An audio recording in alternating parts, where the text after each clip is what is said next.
우리가 하루하루를 살아갈 때 어떠한 마음으로 시간들을 보낼까? 그 고백 안에 우리는 서 있습니다. 오늘 우리 구역이 찬양을 준비하는 그 시간, 준비하는 순간순간 속에 담겨 있는 그 정성이 우리는 보았습니다. 우리들 눈에 보여지는 것들이 있다는 겁니다.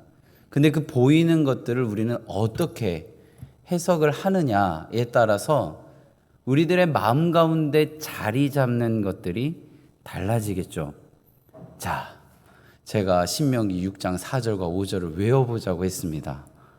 어떻게 받아들이셨는지 한번 보도록 하겠습니다. 우리 신명기 6장 4절 5절 외워봅시다 하면은 마음이 어려울 수 있으니까 오늘도 띄워드릴 거예요. 자, 띄워주세요. 자, 우리 6장 4절 5절 말씀 함께 보고 하셔도 됩니다. 혹시 외울 수 있는 분들은 한번 안 보고 한번 해보세요. 우리 같이 6장 4절과 5절 함께 읽고 암송해 보도록 하겠습니다. 이스라엘아 들으라, 우리 하나님 여호와는 오직 유일한 여호와시니 너는 마음을 다하고 뜻을 다하고 힘을 다하여 내 하나님 여호와를 사랑하라. 좀 아시겠어요? 우리 한번 안 보고 해볼까요? 야, 우리 한번 그러면 자막은 계속 띄워주세요. 이런 걸로 우리 시험거리가 되면 안 되니까. 자, 우리 한번 저를 보시고 혹시 아직 덜 외우신 분은 앞에 보는데요. 이 의미를 생각하면서 암송을 하면 됩니다. 우리 같이 천천히 6장 4절 5절 말씀 함께 암송해 보도록 하겠습니다. 이스라엘아 들으라, 우리 하나님 여호와는 오직 유일한 여호와시니 너는 마음을 다하고 뜻을 다하고 힘을 다하여 내 하나님 여호와를 사랑하라. 아멘. 어때요? 하나님 사랑하면 우리들의 표정에서 그 사랑함이 느껴집니다. 우리들의 시간들 속에 담겨 있는 많은 이야기들을 사랑하는 마음으로 기억하느냐, 그렇지 않느냐의 모습 속에 우리는 살아간다라고 할 수 있는데요. 성경에서 하나님께서는 끊임없이 얘기하십니다. 기억하라고. 그리고 잊어버리지 말라고 이야기하시는데 그 기억하다라는 것이 무언가 많은 것을 지식을 이렇게 쌓아가는 그런 이야기들 정도로 이해할 수 있는 것이 아니라 기억하다라고 하는 것은 어떤 의미냐면요. 과거에 내 삶 가운데 있는 여러 시간들이 이어져 가는 모습 속에 하나님께서 나의 삶을 돌보셨다라는 것을 기억하여 그 기억한 것을 오늘 현재의 삶의 기준으로 살아가는 것이죠. 그렇게 되면 어떻게 되는지 알아요? 이것이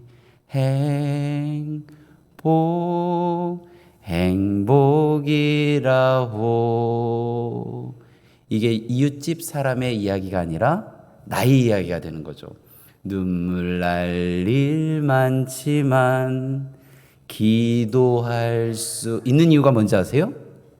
과거에 하나님이 나를 돌보아 주셨던 것이 오늘 나에게도 기준이 되기 때문입니다. 무너지고 넘어지고 좌절할 수밖에 없는 우리들의 인생의 유한함이 있습니다.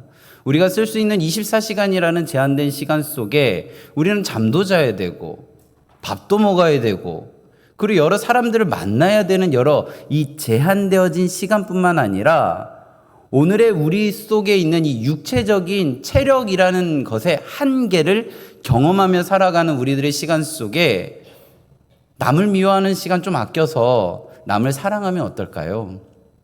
남의 책 잡으려고 눈 딱 끼고 보는 시간보다 남의 그 기도 제목을 마음에 품어보려는 시간으로 바꿔보면 어떨까요?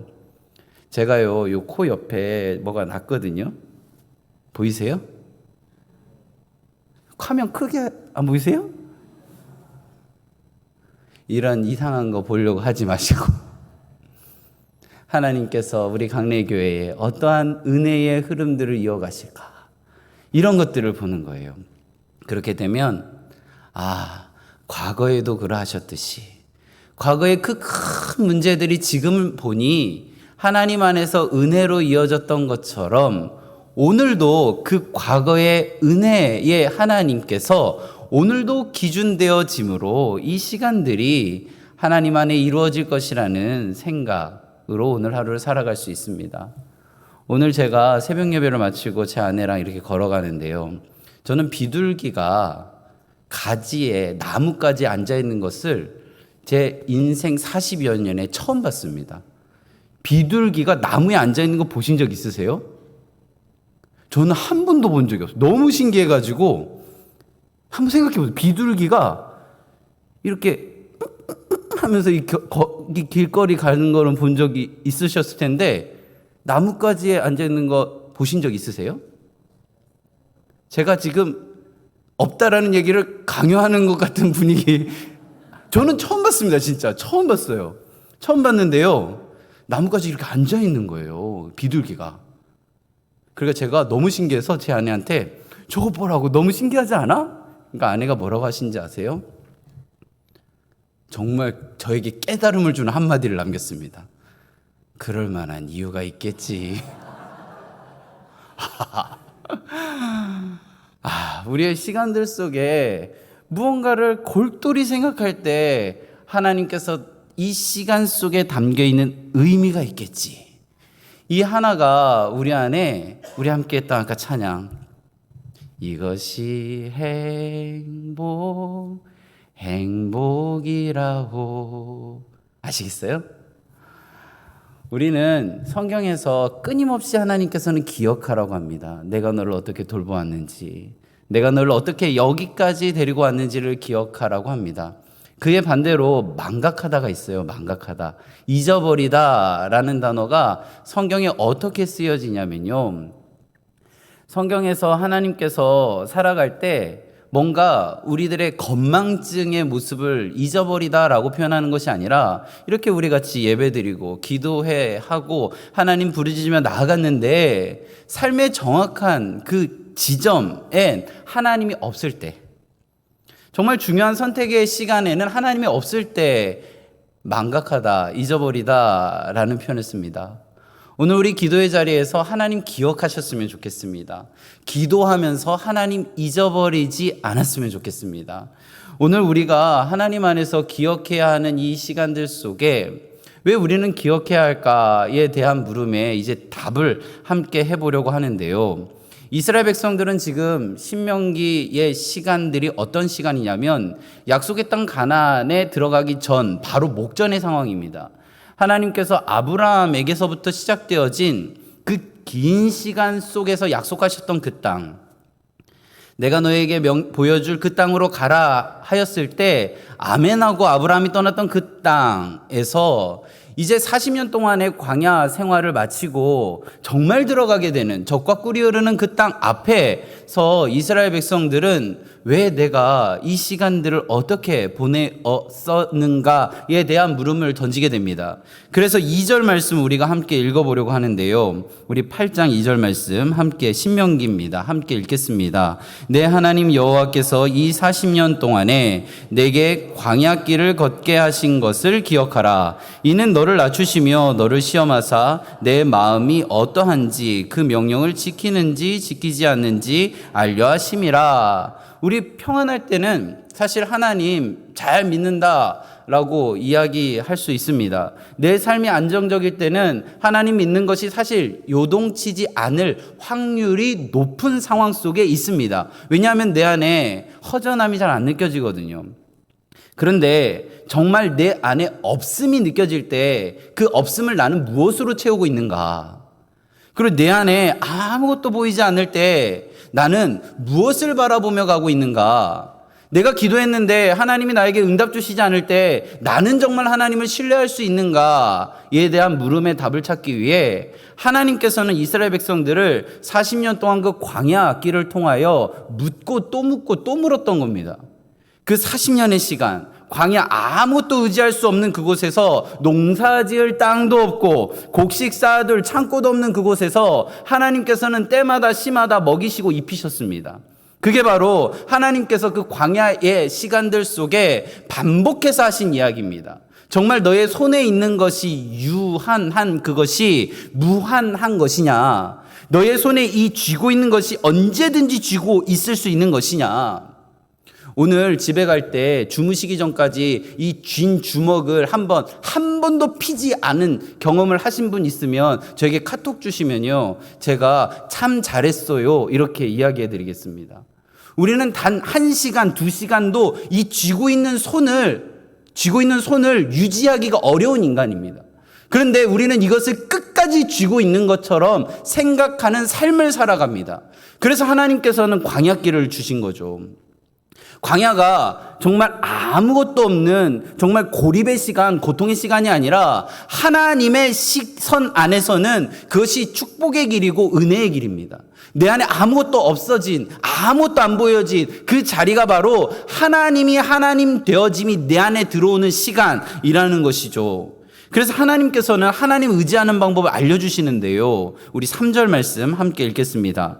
너를 낮추시며 너를 줄이게 하시며 또 너도 알지 못하며 내 조상들도 알지 못하던 만나를 내게 먹이신 것은 사람이 떡으로만 사는 것이 아니요 하나님의 입에서 나오는 모든 말씀으로 사는 줄을 내가 알게 하려 하심이라. 하나님께서 이 광야의 기간 동안 그 만나가 처음 왔을 때 이것이 무엇이냐라고 했던 그 만나, 출처를 알 수 없고 이것의 형태조차도 알 수 없는, 어떻게 이것이 나에게 왔는지조차도 알 수 없는 그 만나를 먹으면서 우리가 떡으로만 사는 것이 아니라 하나님에게서 공급되어짐으로 살아간다라는 것을 깨닫게 하시려는 것이죠. 여기서 우리가 떡이라는 것, 우리 자본주의 사회이기 때문에 돈이라는 것, 때로는 건강, 때로는 우리 안에 있는 명예, 권력이 많은 것들이 어쩌면 떡이라고 표현되어질 수 있는데요. 이것이 필요 없다라는 것이 아닙니다. 이 모든 것들이 만나로 표현되어질 수 있다라는 것이죠. 하나님 안에서 하나님의 뜻하신 가운데 공급되어졌다라는 것을 인정하느냐, 하나님께서 그 모든 것들을 우리들의 삶 가운데 이끌어 주심을 내 안에 믿음으로 받아들이느냐 를 묻고 있는 것입니다. 내가 지금 쥐고 있는 것, 이것을 가지고 나는 정말 살아갈 수 있느냐, 이것만 있으면 난 정말 살아갈 수 있느냐를 묻고 있는 겁니다. 혹시 그 옛날 만화에 손 대면 뭐든지 다 금으로 바뀌어지는 그런 만화 보신 적 있으세요? 욕심 많은 그 임금이 정말 황금을 너무나도 좋아해서 손만 대면 다 금이 되어지는 순간 그 마음 가운데 너무나도 기뻤습니다. 그때에 사랑하는 딸이 자기에게 왔을 때 그 사랑하는 딸을 안게 되어지는 순간 그 사랑하는 딸은 없어지고 너무나도 좋아하는 황금으로 바뀌었습니다. 이 왕은 어땠을까요? 너무 기쁘다 했을까요? 그 황금으로 바뀐 딸 앞에서 눈물을 흘립니다. 우리의 인생 속에 너무 쥐고 싶은 것들이 다 그렇게 바뀌었을 때 정말 내 안에 기쁨이 있느냐라는 물음을 우리는 던져야 합니다. 세상은 끊임없이 성과를 이야기합니다. 스펙을 쌓아야 된다라고 이야기합니다. 그것으로 인하여 내 삶이 평가되어지고 가치가 올라간다라고 이야기합니다. 그런데 그것이 다 필요 없다라는 것이 아니고요. 그것이 하나님이 아니라는 것을 알고 있느냐라는 겁니다. 그것이 내 안에 필요는 하지만 그것이 정말 내 생명의 주인의 자리에 있을 수 있느냐라는 것입니다. 그것만 나에게 있으면 나는 아무것도 필요 없고 그것만 바라보고 가면 되느냐라는 것을 묻고 있는 겁니다. 하나님의 말씀을 먹고 사는 그 현실 속에서 우리들의 삶의 그 공급처가 하나님이냐는 것을 묻고 있는 것이죠. 왜 우리가 이럴 수밖에 없냐면요, 창세기 2장 7절 말씀에서 그 해답을 찾을 수 있습니다. 우리 창세기 2장 7절 함께 읽겠습니다.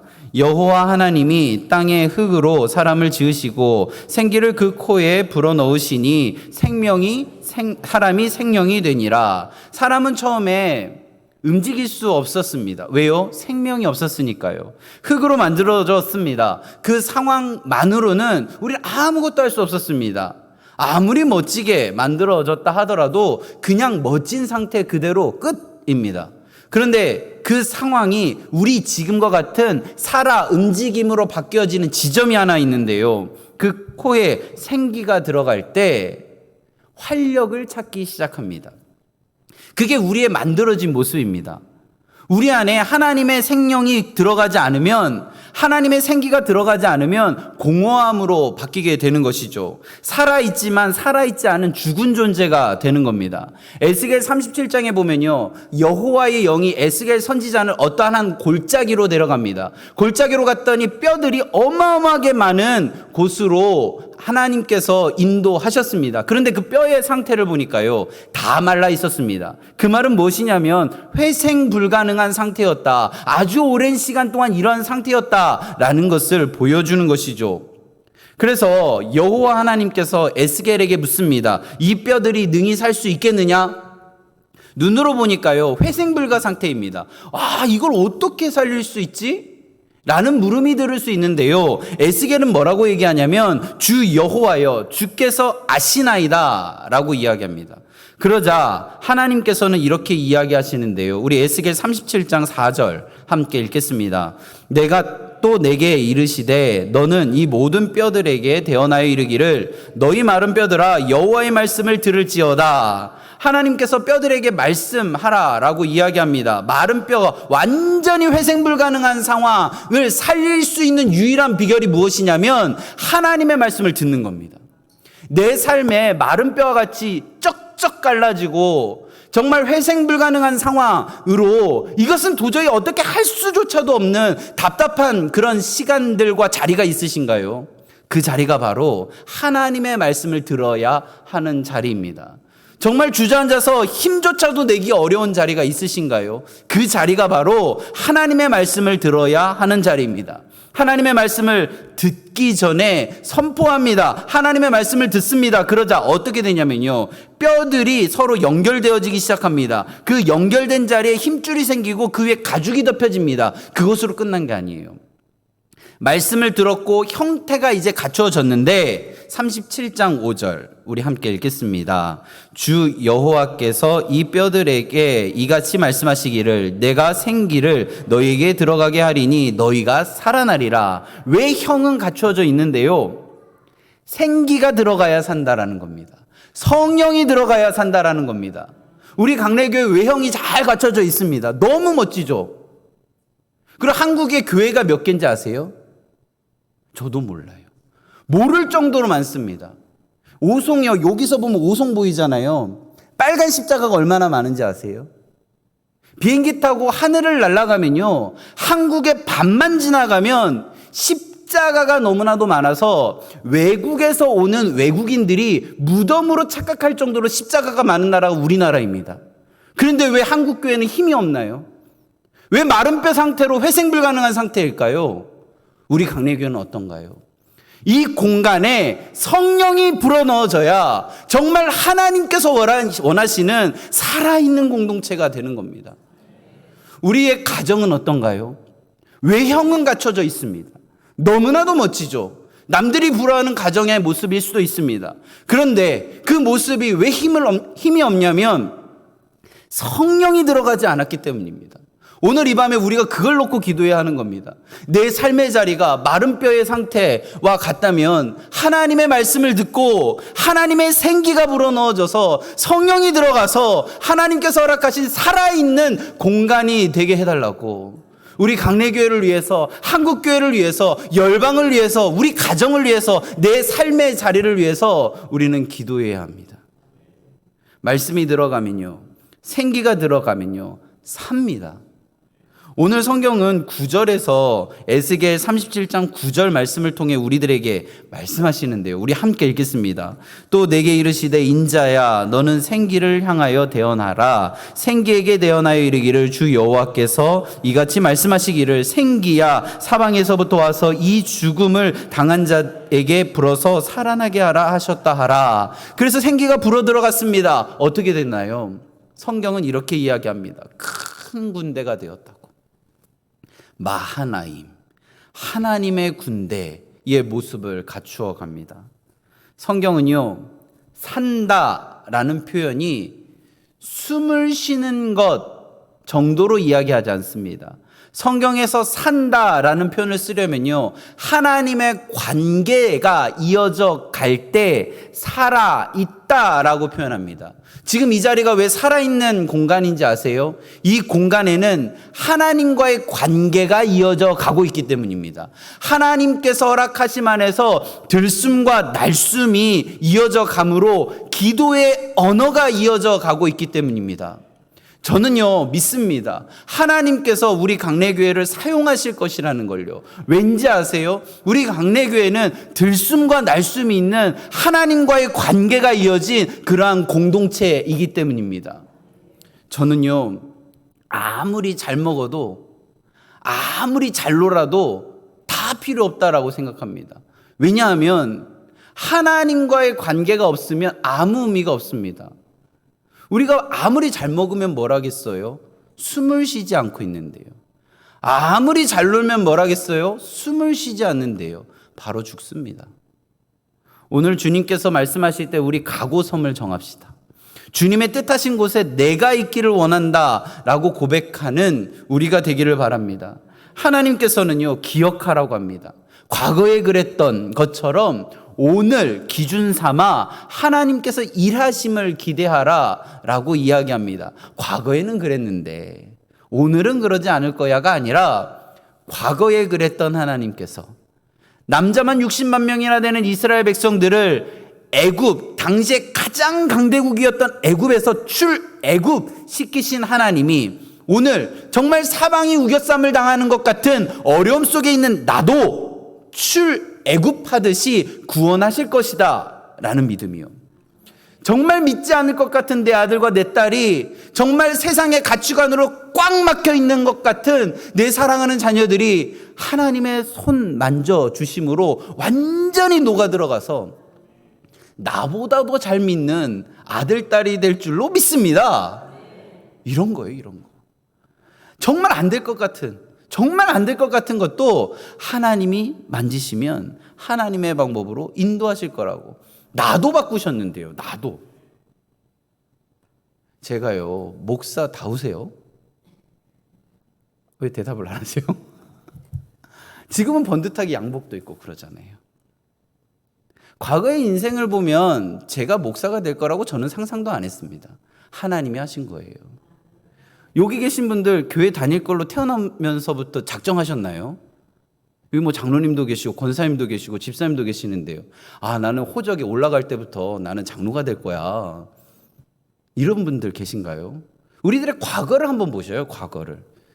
우리 같은 죄인도 하나님이 어떠한 결정적인 사건으로 터치하심으로 하나님 알게 하셨고, 그로 인하여 내가 이렇게 하나님 앞에 기도하며 나오게 됐는데, 세상에 하나님께서 못하실 일이 없는데 내가 왜 그것을 제한하고 있지? 내가 왜 그것들을 재단하고 있지? 이것은 하나님이 하실 수 있는 일, 이거는 하나님이 하실 수 없는 일로 왜 구분하고 있지? 그게 바리새인입니다. 구분해버리는 거예요. 우리 구분하지 맙시다. 하나님 천지 만물을 창조하신 분입니다. 하나님께서는요, 무엇을 정해놓으시고 일하시는 분이 아니라 모든 혈육이 하나님 앞에 나와 예배하기를 기다리시는 분입니다. 행복한 사람은요, 아무것도 없는 광야에서도 하나님 신뢰하고요, 지금의 내 삶이 풍요로운 상황 속에서도 하나님을 기억하는 사람입니다. 모든 상황 속에서 하나님의 말씀, 하나님의 방법을 신뢰하는 우리 모두가 되기를 간절히 바라고 소망합니다. 우리 함께 고백하겠는데요, 찬양의 내용은 이렇습니다. 주님 말씀하시면 내가 나아가겠습니다. 주님 뜻이 아니면 내가 멈춰서겠습니다. 나의 가고 서는 것 모든 것이 다 주님의 뜻입니다 라는 찬양입니다. 우리 같이 이 고백 하나님께 올려드리겠습니다.